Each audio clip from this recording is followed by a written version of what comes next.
I'm supposed to be nice and loud. So There you go. that's what I do. So my name's Tammy.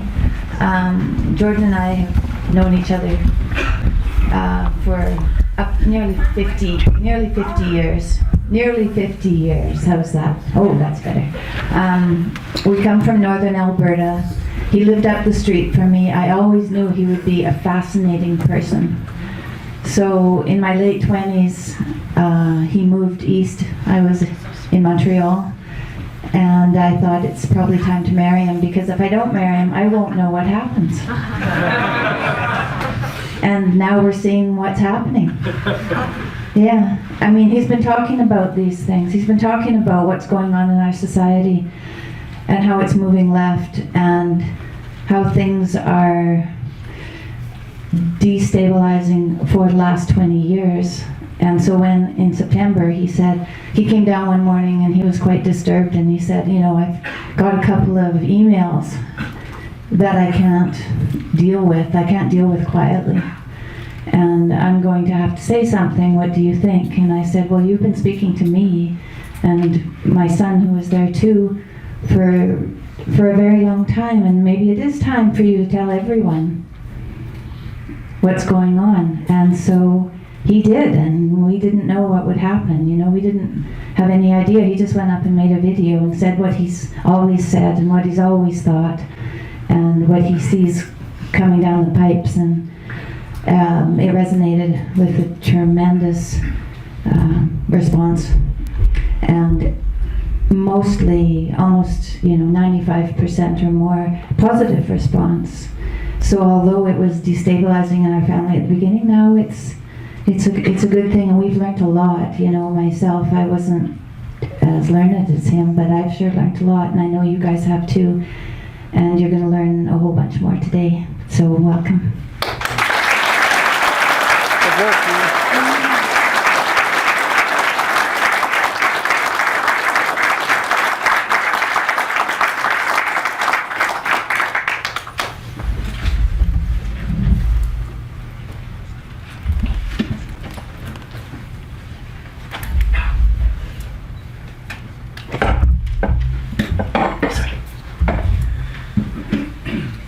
So you're filming this. Can I walk around? Yeah.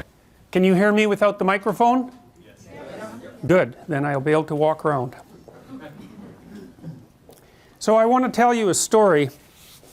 The sound might not be as good if you're not on the mic, if this is going to be broadcast. I have a mic on here. Yeah. So, okay, so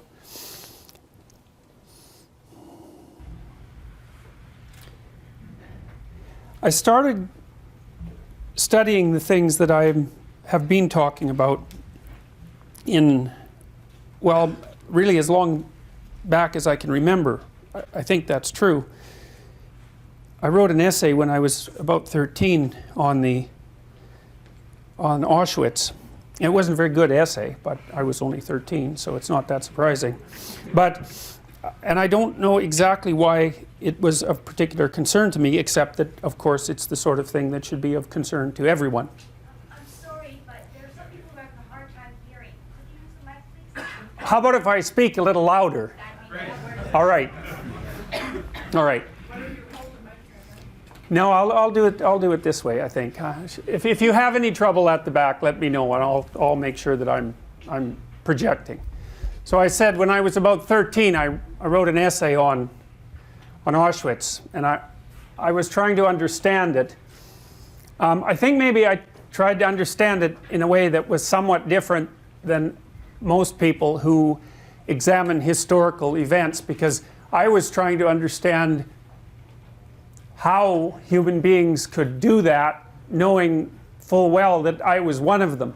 And that's the critical thing, because generally when people examine especially something horrifying that's done by humanity, they make the assumption that it's other people doing it, and that's a big mistake in my estimation, because if a lot of human beings have done something terrible, you can be sure that being a human being that you're capable of it. And you know, one of the things that we've been asked repeatedly to do as a consequence of what happened in World War II is to not forget it. But it's always been my contention that you can't remember something you don't understand.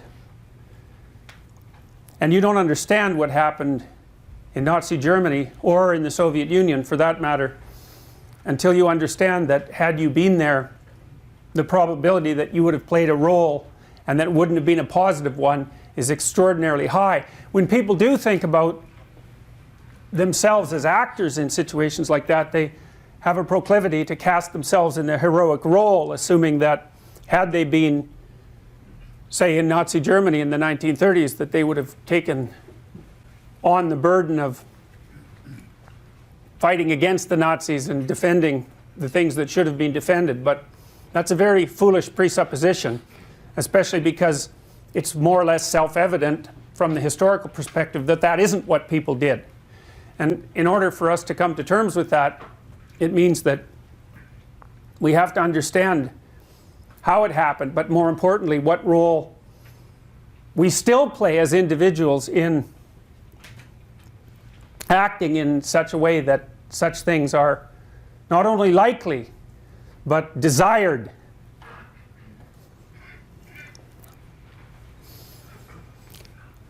When I was older and in university, I was plagued by nightmares, mostly about, they were apocalyptic nightmares, mostly about the Third World War. And I had a very large, long series of dreams about nuclear bombs. I remember one of them. I was living in Edmonton at the time, and on the south side, and I could remember watching out through my window in the dream and seeing mushroom cloud form over the main core of the city.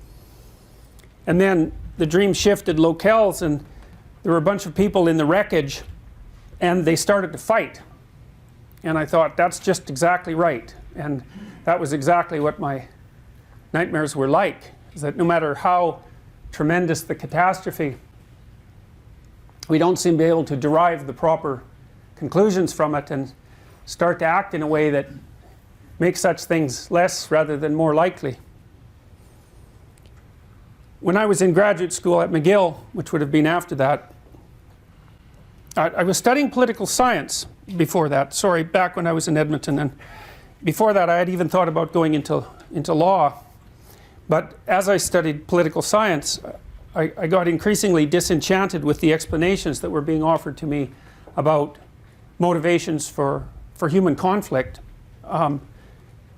Especially in the upper years of my undergraduate education. The lower years were pretty good because mostly what I studied was political philosophy and literature, and I found that very helpful. But in the upper years, the contention of the professors was that people primarily engaged in conflict for economic reasons. And that never struck me as a very deep explanation, because it didn't get at the core of the issue, which was, well, okay, people fight about things of material value, but why do they value those things? I mean, it's kind of self-evident if you think about food and shelter and so forth, but you know, generally speaking, especially in the 20th century, it wasn't necessarily about the basics of food and shelter that people were engaging in conflict about. It was something much more subtle than that. Maybe it had more to do with national identity, that kind of thing.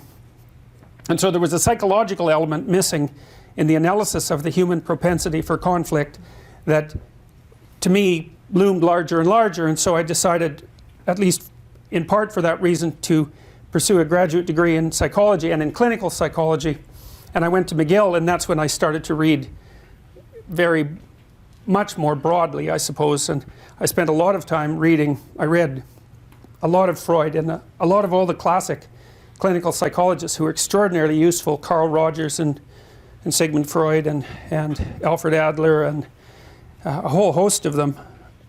All the classic thinkers I could get my hands on, and also most particularly the philosopher Friedrich Nietzsche, most of whose major works I read at that point, and Fyodor Dostoevsky, who was writing very similar things to Nietzsche, In fact, Nietzsche was quite influenced by Dostoevsky, and Dostoevsky was like a master in the literary genre. His 5 great books focused on the most difficult questions that faced humanity, both socially and individually. And I found those books overwhelmingly powerful and also extraordinarily useful.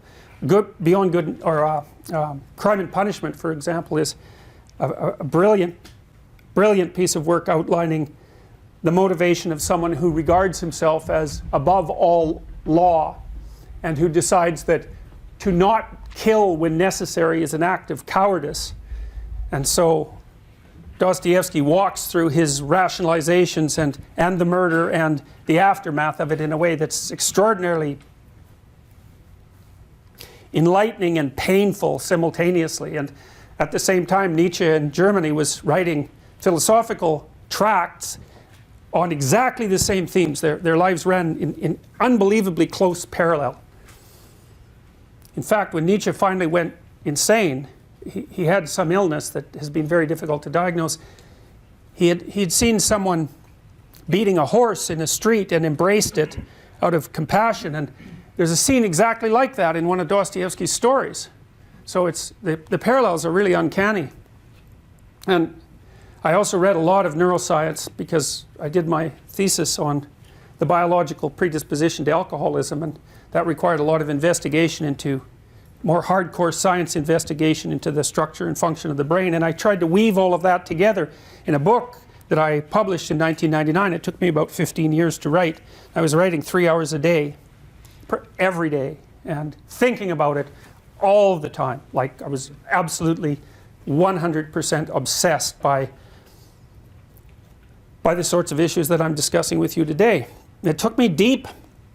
I read Alexander Solzhenitsyn, much of what he wrote at the same time.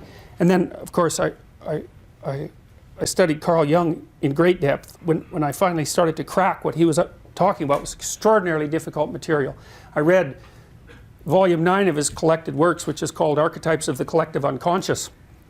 The first time I read it, I didn't understand a word he was saying.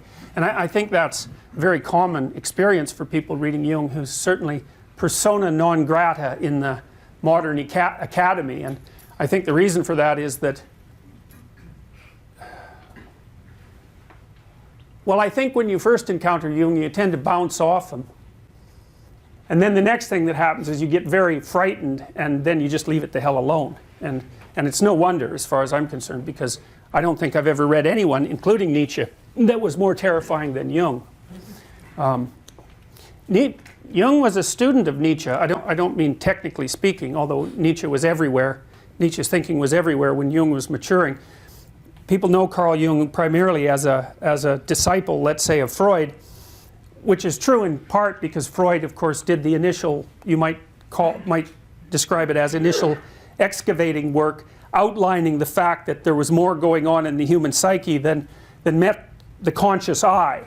And his greatest work likely was the interpretation of dreams, where he started to perform an archaeology of the symbolic unconscious, showing that much of our mental life went on, in some sense, underneath our conscious awareness, which is, of course, regarded as a truism now by psychologists, but was quite revolutionary at the time. It wasn't entirely an original idea with Freud. Few things are entirely original ideas, but he went farther than anyone else, synthesizing it and also publicizing and promoting it, and also basing a psychotherapeutic theory on it. Really a remarkable set of accomplishments. And Jung was very much influenced by Freud, but also by Nietzsche. And the reason he was influenced by Nietzsche most particularly was that Nietzsche's announcement of the death of God in the late 1900s was a very striking philosophical event. And I'll return to this, but Nietzsche believed that because God was dead, so to speak, and the value structure upon which Western civilization was constructed had God at its foundation, that would all crumble and that people would have to become their own deities in a sense. They would have to discover or create, for Nietzsche, to create their own values. And before Nietzsche could outline how that might happen, he suffered the unfortunate descent into madness and then died. And so he left this major problem behind, which is, if it's the case that the ideational foundation of Western civilization was predicated on illusion, what would we do next? And Nietzsche said, well, what we will certainly do next is descend into an unholy combination of nihilism and totalitarianism, because those will be the things that will beckon most clearly in the chaotic aftermath of the dissolution of the value structure upon which our society had been predicated. And Nietzsche, in his book Will to Power, prophesied very directly that millions of people would die in the 20th century specifically because of communist revolutions. And that was 40 years, roughly speaking, 30 to 40 years before the communist revolution in the Soviet Union. So that's an act of prophetic vision that's absolutely incomprehensible to, I mean, in the West we didn't know that the Soviet Union was going to fall until the day it fell, and Nietzsche knew what was going to happen in the 20th century in like 1880. It's absolutely remarkable. Jung was very interested in the Nietzschean problem, more interested in it than anything else, because he knew that the question of where we would derive our values from and how we would ground them in some sort of underlying, solid underlying reality was the paramount psychological question of the age. And he spent his entire life attempting to address that. Jung's idea was that we weren't going to be able to create our own values, because human beings cannot create their own values.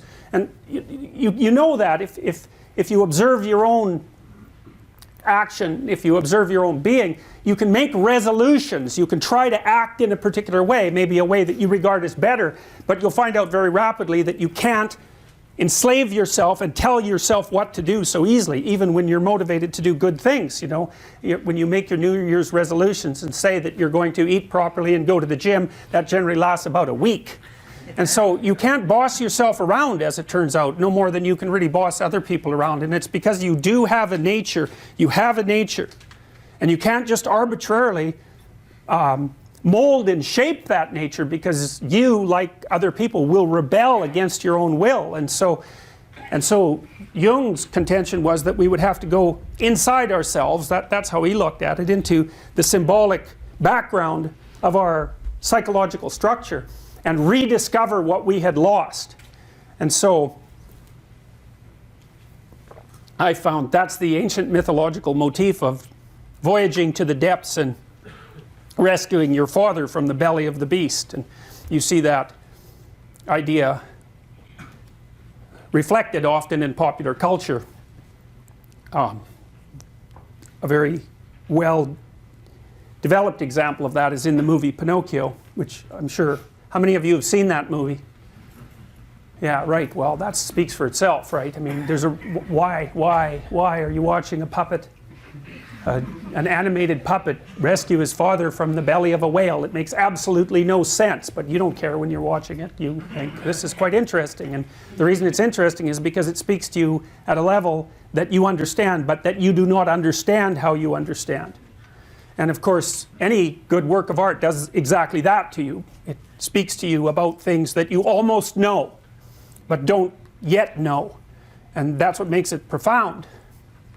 And Jung knew that it would be necessary for modern people to journey to the chaotic depths and rescue their dead father from the underworld, which is a very interesting symbolic realization in the aftermath of Nietzsche's statement that God had died. And so that's what Jung did. That's what he spent his entire life doing, and he detailed that out in a very long series of very difficult and very unsettling books, which people tend not to read, and no wonder. And so I read everything I could get my hands on that Jung had published at that point, and a lot of work by various historians of religion, and like Mircea Eliade, who's out of favor because the postmodernists don't like him. And I put this all together in this book that I published in 1999 called Maps of Meaning. And it's also a very difficult book, and that was somewhat purposeful and somewhat inevitable. It was it was purposeful because I knew that if I was going to discuss such things and I didn't make it ridiculously rigorous, at least to the degree that I was capable of doing that, that it would be easily dismissed, and that seemed counterproductive. But it was also because I was trying to figure out, rather than trying to write a book, I was trying to figure something out.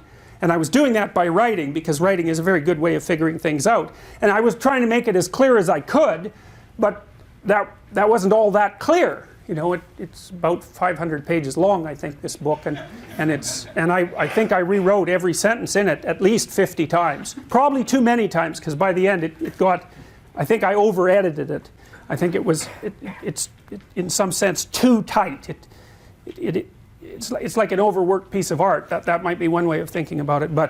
And then it's taken me decades of speaking about it to continue to, what would you call it, purify and refine it so that I can discuss it without having to go through dozens of hours of explanation, and to condense it down into something that's more easily comprehensible. So that's what I'm going to try to do this afternoon. I want to tell you why I think we're in the position that we're in, what that position is, and also potentially what can be done about it. And those seems, because also I believed and still do believe that if you actually understand a problem, you can solve it. But that's actually an indication of your understanding, right? If you haven't solved it, you actually don't understand it. There's things about it that you still don't grasp. And so when I was writing Maps of Meaning, I wasn't so much trying to only figure out why it was that people were capable of the terribly barbaric things that they so happily did at Auschwitz, but also to figure out what could be done, if anything, to stop that from happening, because it was also by no means self-evident that anything in fact could be done about it, you know, because that might just be an expression of that central human nature that I was talking about earlier and be fundamentally irreparable. There's been no shortage of writers who've proposed that human beings are fundamentally flawed in a way that cannot be rectified, and that, you know, and we have a catastrophic destiny waiting for us as a consequence. I mean, in some sense that's built right into the fabric of Christianity itself, because of course at least certain variants of it, and I'm speaking about Christianity because in many ways it's at the foundation of Western society, because certain elements of Christianity at least regard people as irretrievably or irreparably tainted with original sin, which emerged right at the birth of our species. And there's something extraordinarily powerful about that idea, because of course everybody in this room knows that they're seriously flawed, and also knows that they do things that make those flaws more rather than less likely. And everyone has that sense about themselves, unless they're you know, narcissistic beyond belief, in which case they also suspect it, but only at an unconscious level. So, you know, we do carry this sense of ourselves as deeply flawed and imperfect, and maybe fatally so. And that seems to be built right into us. And so maybe there is no solution, but that seemed like a dismal hypothesis to begin with. So I wanted to I wanted to investigate as deeply as I possibly could to see if I could conjure up something that vaguely represented the solution. And for a long time, you know, there were months when I was writing where I really felt quite mad, and one of the most intense periods of time where that occurred was when I think I was kind of on the cusp of figuring out what I needed to figure out. I'd figured out two things. One was that I kind of understood finally why people had belief systems, and it wasn't, you know, the belief system was there because we have to deal with an infinitely complex world, and we have to simplify it down to proportions that we can manage, because we don't have infinite cognitive or emotional or physiological resources. We're very bounded creatures living in an unbounded environment, roughly speaking. It's too much for us, and so we have to impose structures of simplification on the world, or we get so stressed we die. That's roughly the bottom line.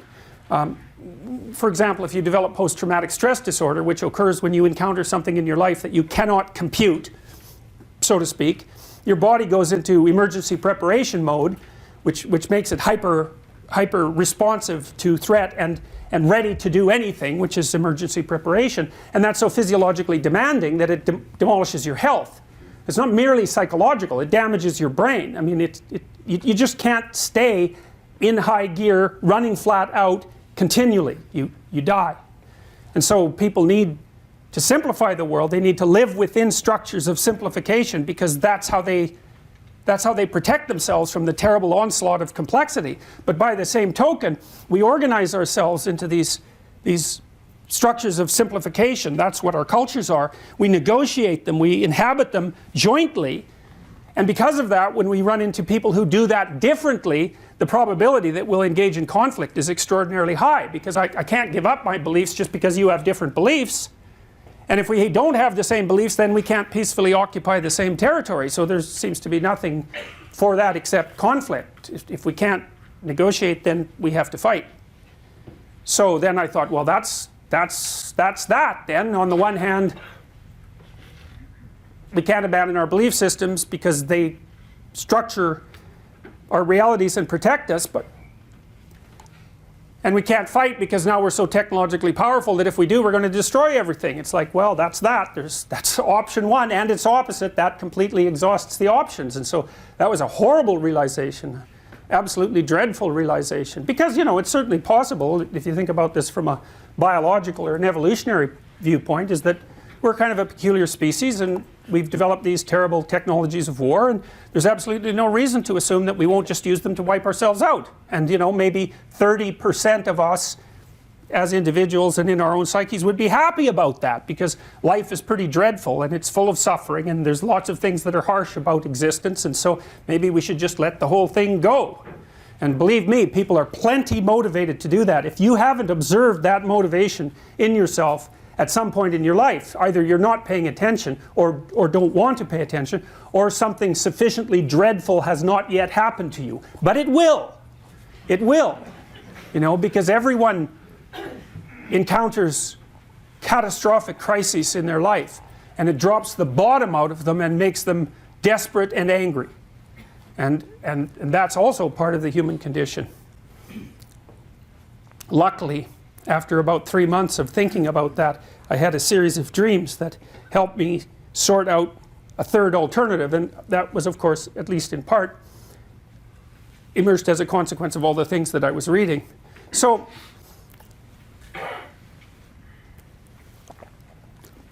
I want to return to the Nietzschean conundrum. So Nietzsche was an extraordinarily astute critic of the Judeo-Christian tradition.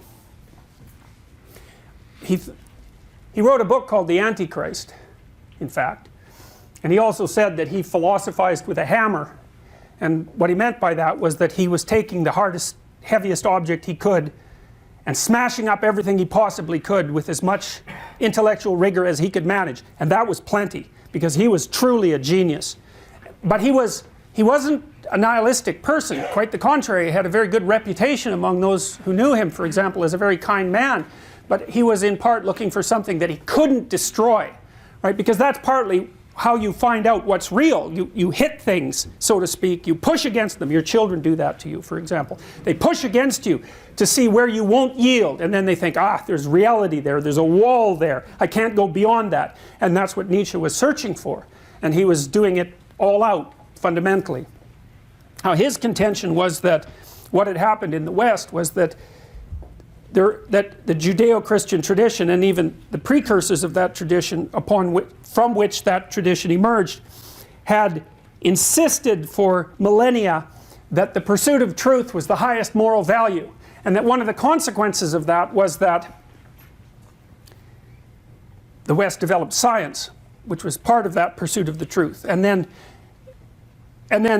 the tools of science, once successfully grasped and universalized, were then turned against the dogmatic structure of the church when everyone woke up as scientists, so to speak, and thought, well, we're living by a set of superstitions, and they're not true, and we have to dispense with them. And so that was Copernicus, and that was Darwin, and that was Freud, and that was these repeated blows that our symbolic culture took at the hands of something it had fostered and created.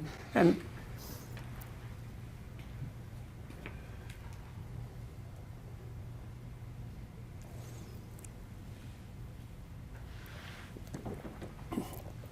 Nietzsche said something as well at the same time when he remarked on this on this consequence. He said, one of the most terrible things about discovering that a system you believed in no longer functions, is no longer sufficient, or can be undermined, is that it raises the specter that all such systems have the same flaws. You know, sometimes you can jump from atheism to Christianity and from Christianity to socialism, say, in successive leaps. And then you're someone who's faithless from within the perspective of a given system, but you're faithful to the idea that there are in fact systems that will work. But if your system fails enough, then you can end up in a situation where you don't even have any faith in the idea that systems as such can work, and that makes you nihilistic. And Nietzsche saw that as the origin of the specter of nihilism, hopelessness fundamentally.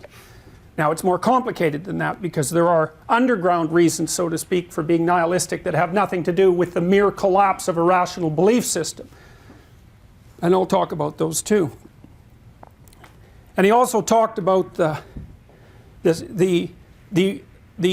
inevitable rise of totalitarianism as a medication for the loss of all meaning.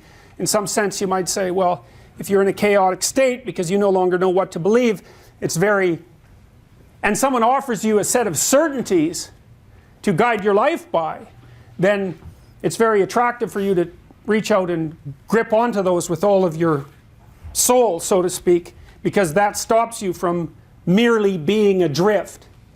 And then there's underground reasons for that too, that I'll also return to. So the first question is,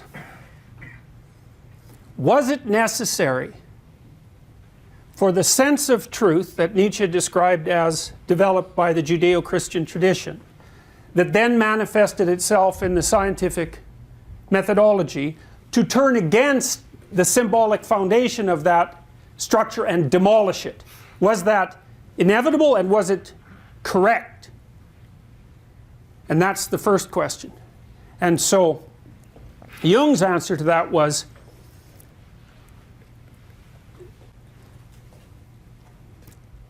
the conflict between science and religion is a consequence of the immature state of both of those domains of thinking. It's not built into the structure per se. It's just that we aren't good enough at being religious or good enough at being scientific in order to see how they might be reconciled. Now that's a hell of a claim. And it's a frightening claim, because, and this speaks to some degree to the underground reasons for being nihilistic. So the terrible thing about being nihilistic is that nothing you do has any meaning. And that's not so good, because actually it's actually untrue. Because there are forms of meaning in life that nihilism won't protect you from, or even increase your exposure to, and those are the tragic meanings of life. I don't care how nihilistic you are, what you don't believe in, you're going to believe in your own pain, you're going to believe in your own anxiety, you're going to believe in the fact of pain and anxiety for everyone else, you're going to believe in tragedy. You can't think yourself out of the catastrophe of the world by being nihilistic. So the negative meanings remain. You can dispense with the positive meanings, which seems to be a bad bargain, but the upside of doing that is quite straightforward. If I said to you, here's your alternatives. Nothing you do matters or has any meaning. Alternative 1. Everything you do matters and has meaning. Which one would you pick? And you might think, well, of course I would go for the second alternative, because the first one is so horrifying. But the truth of the matter is, the second one is even more horrifying, because it means that the things that you do, for better or worse, actually do matter.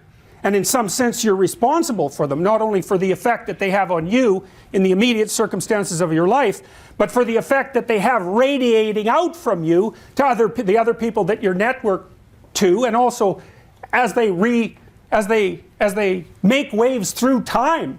It could be that everything you do does matter, that every choice that you make matters. And I do believe that that's the case, that you're constantly making choices between good and evil.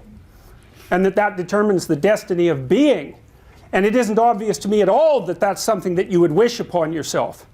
And so one of the advantages to being nihilistic is it enables you to be totally irresponsible, even though the price you pay for that is the sacrifice of all positive meaning. Well, so much for the intellectual purity of nihilism, right? And so those sorts of things have to be considered very deeply, because when someone says, well, I'm hopeless, sometimes it's because they're suffering, and people can suffer terribly because of that, but sometimes it's because they don't want to be responsible for anything. And no wonder.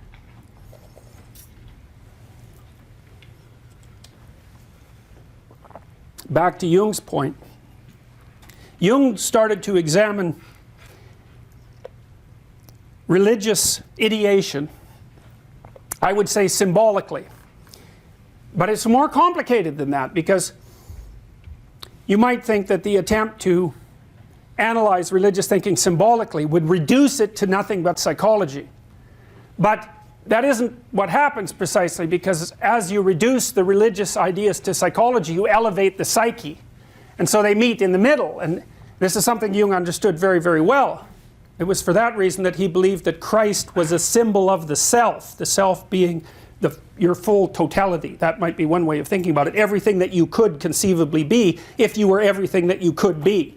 And that's that potential that rests inside you that everyone knows about. You know, we also even speak about it because we take people to task when we say you're not living up to your potential. And everyone knows what that means, but no one knows what it means, because what the hell is that potential? It's not something that's real by definition. It's something that's virtual. It's something that is yet to be and may never be, but we still treat it as if it's real, and we also treat the entire world as if it's made out of potential, and I believe that that is the correct way of viewing the world. It's not the dead matter of the 18th century rationalist or empiricist. It's the living domain of potential that we interact with on a regular basis, from which, at least to some degree, we extract our own potential. Well, here's a rough outline of the story that Jung told that I've been working on, so I'm going to tell it as I understand it.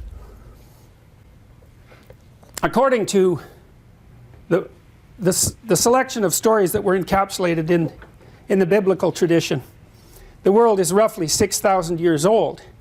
And of course, at one level of analysis, that's palpably absurd, I would say.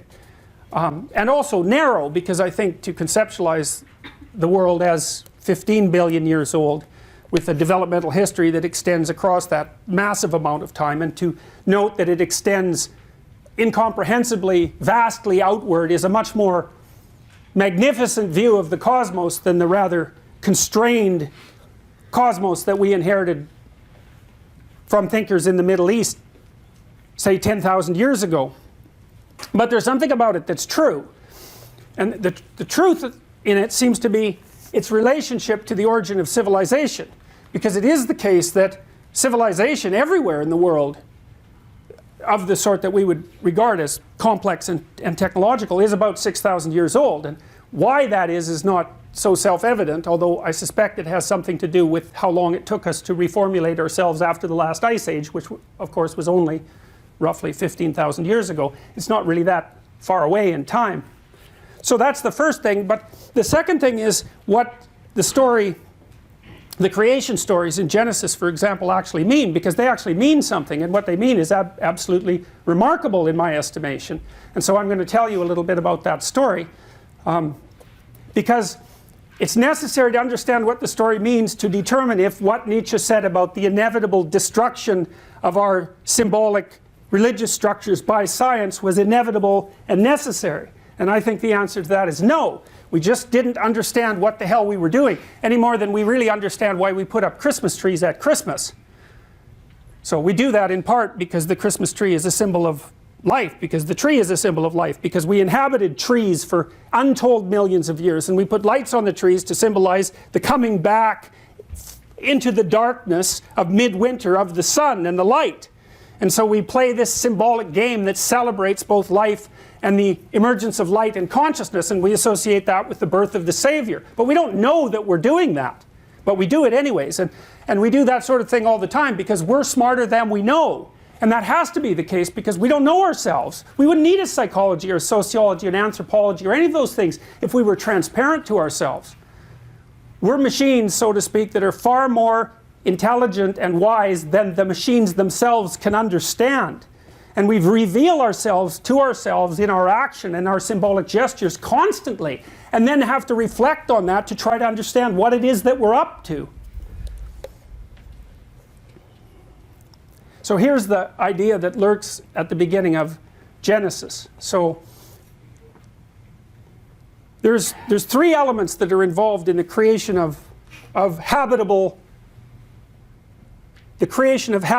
order from chaos at the beginning of time. One of them is whatever is represented by God the Father, and one of them is whatever is represented by the chaos that exists at the same time, and the other is whatever is represented by the idea of God's Word. That's the Logos from a Christian perspective, which is a very, very strange idea. So there's this idea that developed over the course of thousands of years that the redeeming Savior was also the thing that God used to extract habitable order out of chaos at the beginning of time. It's a very strange idea, and to assimilate an idea of that preposterousness and magnitude to mere pre-rational superstition is foolish. First of all, because we don't even understand what it means, but it means something utterly profound, and it means something that we cannot forget. We forget it at our peril. The story at the beginning of Genesis means that structure, that's the father, that's the patriarchy, if you will, structure extracts habitable order from chaos through speech. And that's what we do. It says in Genesis as well that human beings are made in the image of God. And that's why. Because we've observed, these are ancient ideas. They were created with so much blood and effort that it's incalculable. You cannot contemplate it. The idea is that there's something about the human being, whatever it is that makes us conscious, that interacts with the chaotic potential that constitutes reality and extracts out from that the order within which we live. And that there's something divine about that. And that's the value of the human being, right? That's the ineradicable value of the human being. And the idea that each individual, even criminals, even murderers, the worst and most reprehensible people, have to be treated with the respect due a divinity because we partake in the capacity to extract habitable order from chaos with our consciousness, with our speech, and with our capacity to communicate. And we recognize, insofar as we each recognize the other as valuable, it's predicated on that observation. We each have something to offer each other, and something vital. And you know that if you engage in a real conversation with someone, a meaningful conversation that suspends your sense of fragile mortality for a moment, you understand that in that communication between people, something of inestimable value emerges that you have to pursue. And you live for that.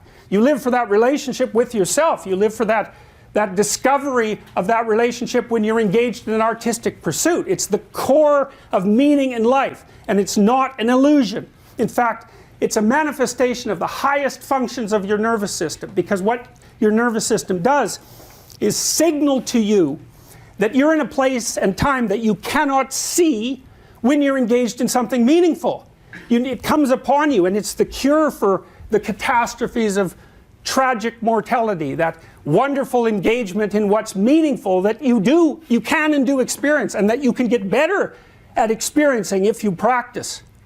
And that's because your nervous system, which has evolved over billions of years, has learned to tell you when you're standing on the border between chaos and order and keeping them in balance. And that's what manifests itself as meaningful. And that's the same phenomena that's referred to in the creation stories in Genesis. And it's the same idea that's reflected in the strange Christian insistence that the thing that saves mankind is the same thing that draws order from chaos at the beginning of time. It's unbelievably brilliant. And we've been trying to figure it out for who knows how long, forever. And have never been able to fully articulate it because it's so complicated. It's such a complicated idea. But there's nothing in the least that's illusory about it.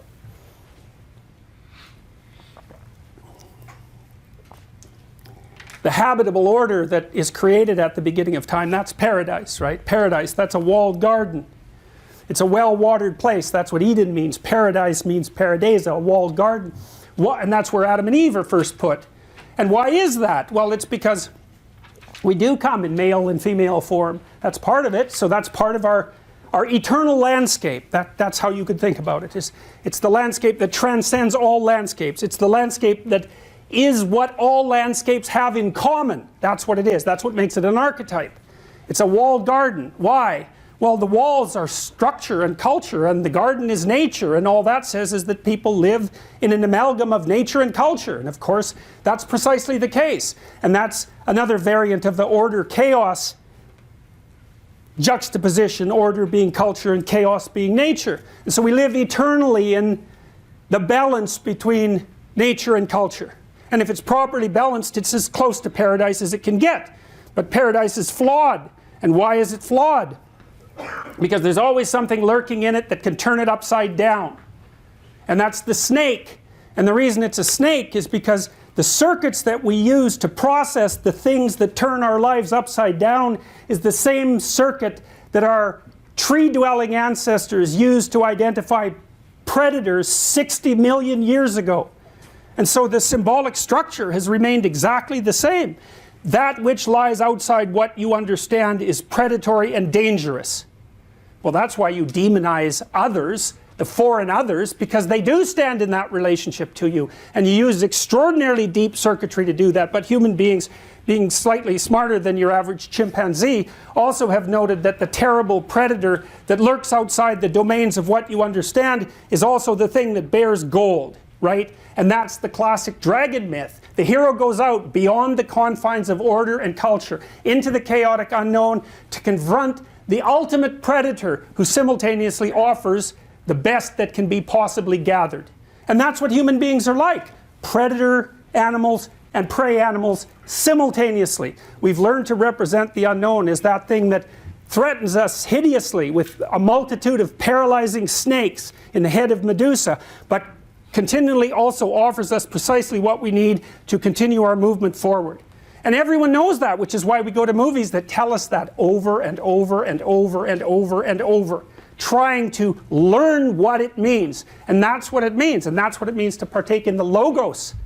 And the Logos, the reason that I made the videos that I made in September in relationship to free speech is because I know that respect for the Logos and respect for free speech are the same thing. And that without that respect, our societies cannot maintain their structure, differentiate, and progress. They cannot do it. We use our free speech to face the chaotic potential of the world and its horrors, to structure it, to understand it, to communicate about it, and to reach consensus. It's the mechanism by which we adapt. There can be no restrictions put upon that unless you want to sacrifice adaptation.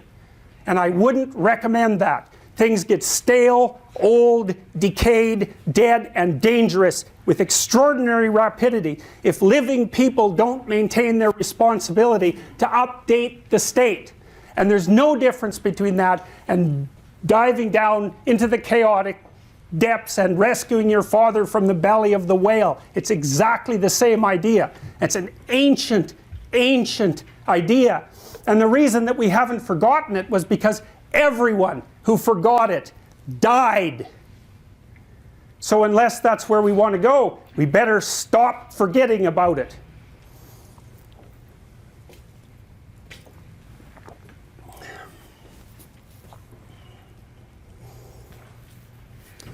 Nietzsche said that after God had died, there would be two things that would happen.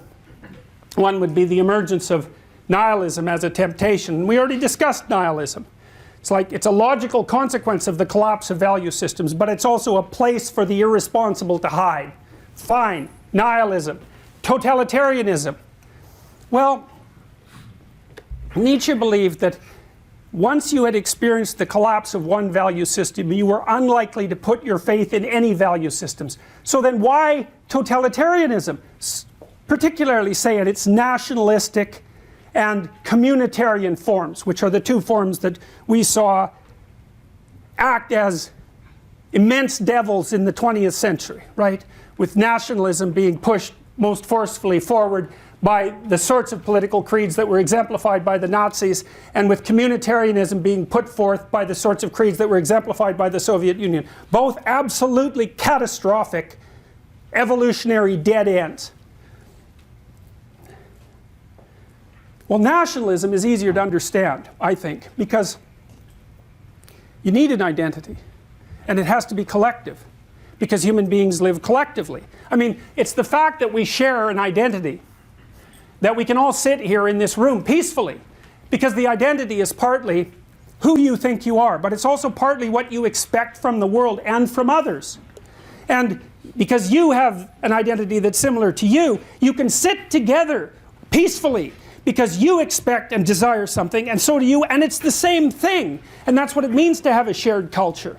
And so you have to defend that culture, and it has to be of sufficient, let's say, tightness or magnitude so that it makes sense for you to belong to it. It's not so diverse and chaotic that it means nothing. And I think that part of the reason why we're seeing a return to nationalism in places like Europe is because the European identity is so amorphous that people can't establish a relationship with it. And that's not a good thing, because identity is actually something you have to have a relationship with. And so, you know, it's your identity, it's the identity of you within your family, it's the identity of your family within the small community of friends that surround you, and then the broader community of the town, and the somewhat broader community of the province and the state and so forth. But as it expands, it gets vague and it disperses, and at some point the identity that's universal is so all-encompassing that it means nothing at all and leaves people chaotic. And so that's what's happening, at least in part in Europe. It's happening to some degree in the United States as well, because we've been pushed so quickly forward into adopting a global identity that people are shaking because that's too amorphous for them. And so we pull back and say, no, we need to be around people who we understand, which is, of course, absolutely true. Now, the downside of the nationalist endeavor is that you also need to be around people that you aren't alike and don't understand, partly because they exist, and if you don't take them into account, then you're going to have a war with them, which is a very bad idea, but also because they have something to offer. And so we're trying to sort out the proper balance between differentiated identity, say at the nation-state level, and the global identity that seems to be manifesting itself partly because of our widespread electronic communication. So okay, nationalism beckons if you're in a chaotic state. You know, I heard the Gallup people, the pollsters at one point, I've never seen this made public, but I remember it very well, said that this was back when Quebec was still, a large proportion of the Quebecois population was still agitating for separatism. I'd always looked at that and I thought, well, it made perfect sense, because if Catholicism collapses, it leaves a void. What are you going to fill the void with?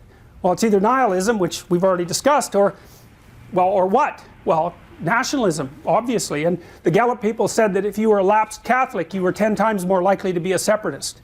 Perfect. It's exactly what you'd expect, because you have to have an identity. So you turn from church to state. Well, that's fine if you believe that the state is the ultimate identity. And that's really the story that is being sold to people who are sold a nationalist story. The state is the ultimate identity. It's like, well, actually that's technically wrong. That's why it's wrong. It's not wrong because it's ideologically wrong or morally wrong precisely. It's wrong because it's technically wrong, because the problem with the state is what's uniform across people. And the thing is that we need what's actually diverse across people in order to rejuvenate the state and to keep it awake. And so if you reduce individuals to what's homogeneous about them across all people, you eradicate the very variability that allows people to adapt to new things. And because we're constantly being presented with new things, we need to keep that individual variability paramount, because it's upon that variability that the very state depends. And that's actually what the West discovered. That's why we have always subordinated the state to the divinity of the individual. And that's expressed, as I already said, in the primacy of free speech in our civilization. It's the cornerstone, the primacy of free speech. And it's because the individual has something to offer the state. And so state identity is something that it can structure and it can reassure, but it also constrains to too great a degree. And so societies that become only state immediately become old and blind, malevolent, and collapse. And that's an ancient story. The Egyptians had this figured out 3,000 years ago in their fundamental mythologies. They had a deity named Osiris who was threatened by his evil brother Set, who later became the Christian Satan. The words are related etymologically. And Set was like Scar in The Lion King. He was waiting in the wings for the old king to turn a blind eye so that he could chop him into pieces and rule in a malevolent way across the entire state. The Egyptians had another deity, Horus, who was the son of Osiris and the queen of the underworld, Isis, who was the eye, the Egyptian eye, who was the falcon, because falcons can see. And Horus was different than Osiris because he could see what Set was up to. He grew up outside the kingdom like King Arthur and came back in triumph and overcame Set, losing an eye in the process. He overcame his evil uncle and banished him to the corners of the world. And then he took his eye and went into the underworld where his father Osiris was living a life of a dead ghost. That's one way of thinking about it. And he gave him his eye. And that revivified Osiris. And then Osiris and Horus went back up to the surface from the chaotic underworld. And their union was the symbol of what the pharaoh had to manifest in order to rule Egypt properly. The Egyptians figured that out 3,000 years ago in their great story. But it's very difficult to make something like that an articulated reality. But that's the relationship that has to obtain between the individual and the state. The state is a corpse. The state is dead. But it's a gift that the dead have given to you. And you have to provide it with vision and with speech. Because otherwise it can only blunder around like a zombie. You go to university, you become educated so that you can serve as the eye and the mouth of the rejuvenated state. That's the purpose of developing, say, an education in the humanities when there was still such a thing left. But that's the purpose of that education, is to turn you into the thing that ensures that the entire ship doesn't founder and sink. And that's your responsibility. And if you're looking for a meaning in your life, that's the meaning. Keep the state afloat. Why? Well, because it's better for us all to be in a ship than drowning in the icy water. And that's the alternative. You know, and if you find that the tragedy of life is too much for you to bear without becoming resentful and bitter and murderous and even genocidal, it means that you haven't picked up enough responsibility. Because if you picked up enough responsibility for the revivification of the state and the eradication of unnecessary suffering, you'd find enough meaning in that. So the idea of meaninglessness would vanish in an instant. You'd have more meaning than you knew what to do with. And that's a terrifying thing as well. But to fight off one terrifying thing, the specter of mortality and insanity and finitude and death, you need another monster of equivalent size. And that's one that you can find. And it's one that you can bear up. And it's one that you can live. And that's what we need to do. Because if we don't do that, then all hell breaks loose. Really, really, eternally. That's what those stories mean.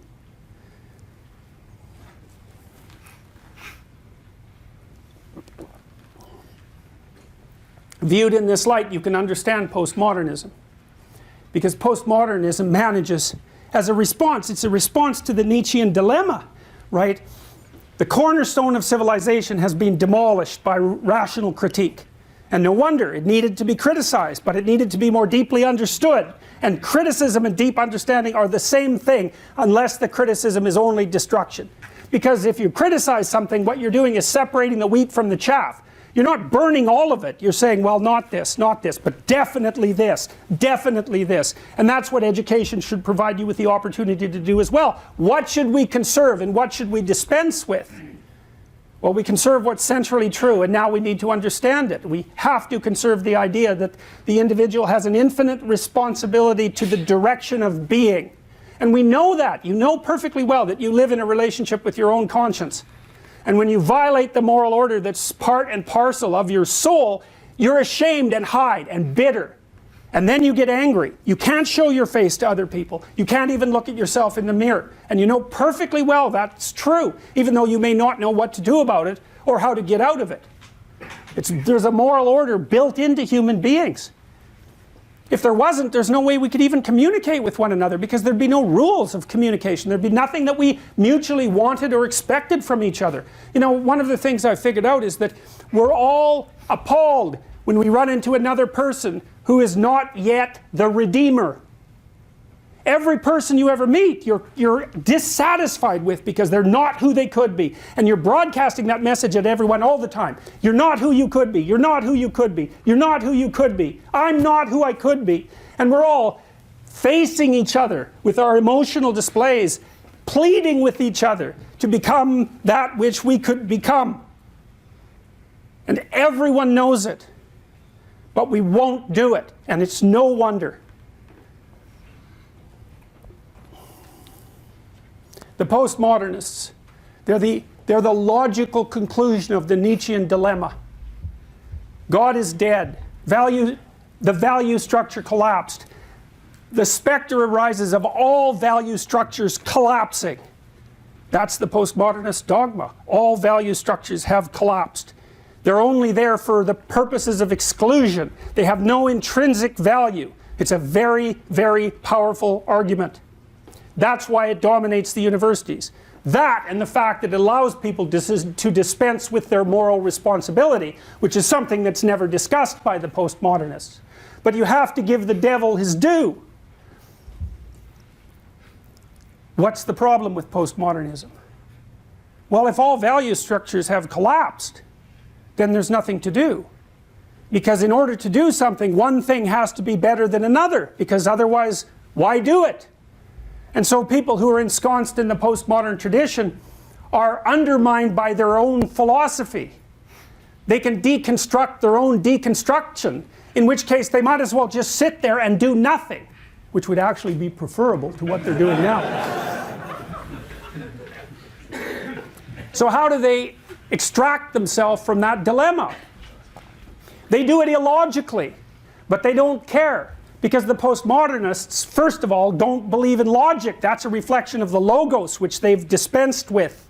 Dialogue they don't believe in, because that's a reflection of the logos, which they've dispensed with. Logic and dialogue are irrelevant.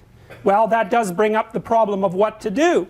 Well, the postmodernists finesse that by reverting to the Marxist doctrines from which postmodernism emerged. And so they say, well, yeah, you can't get any direction from postmodernism, but we're not going to worry about that because we don't worry about such things. What we'll do is just use sleight of hand to push forward the communitarian doctrines out of which our original hypothesis emerged.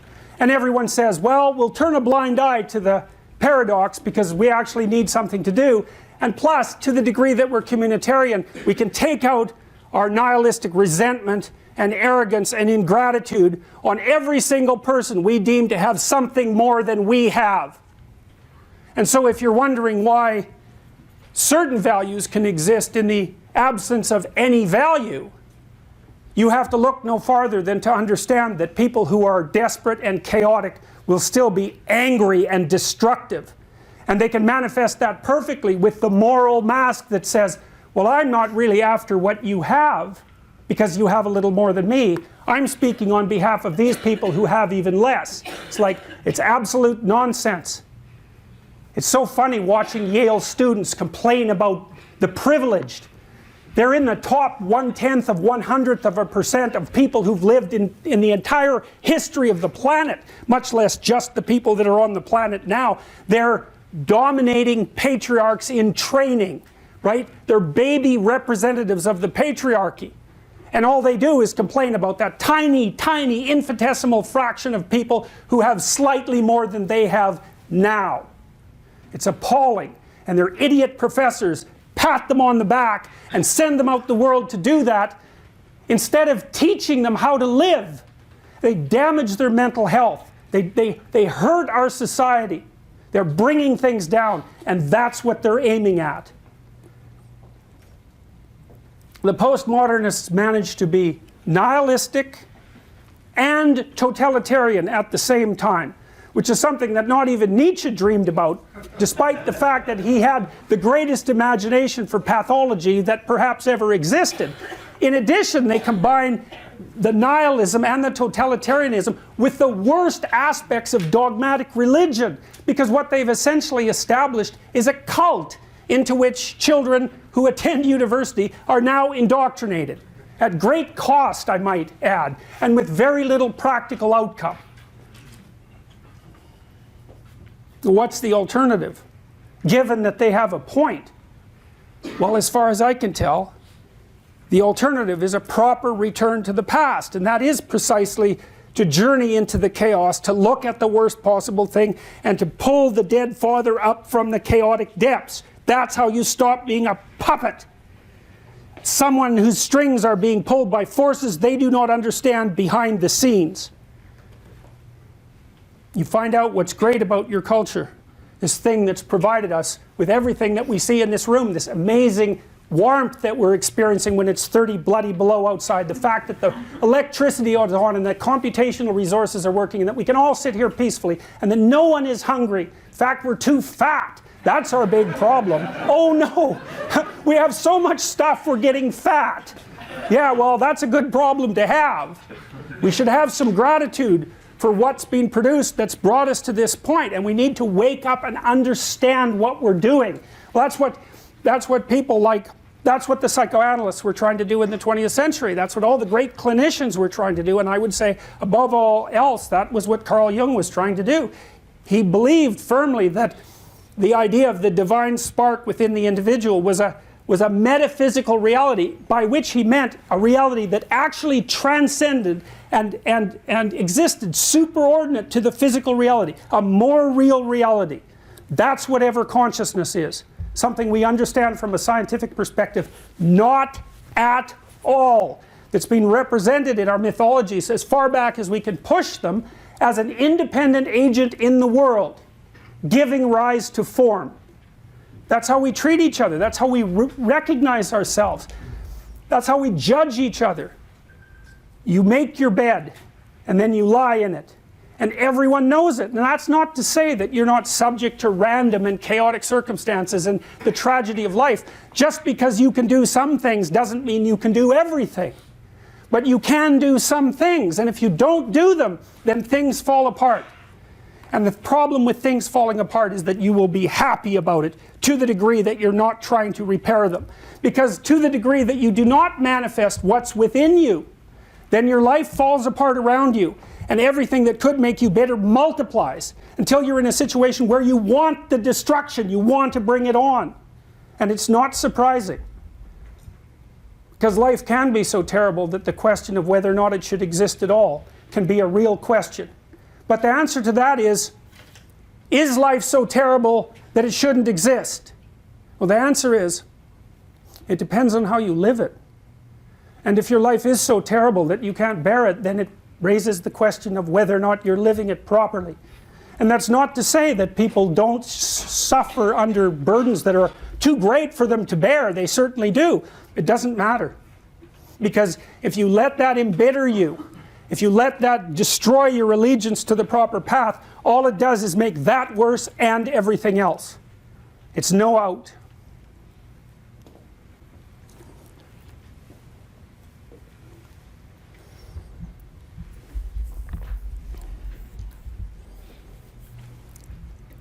So what did I learn from studying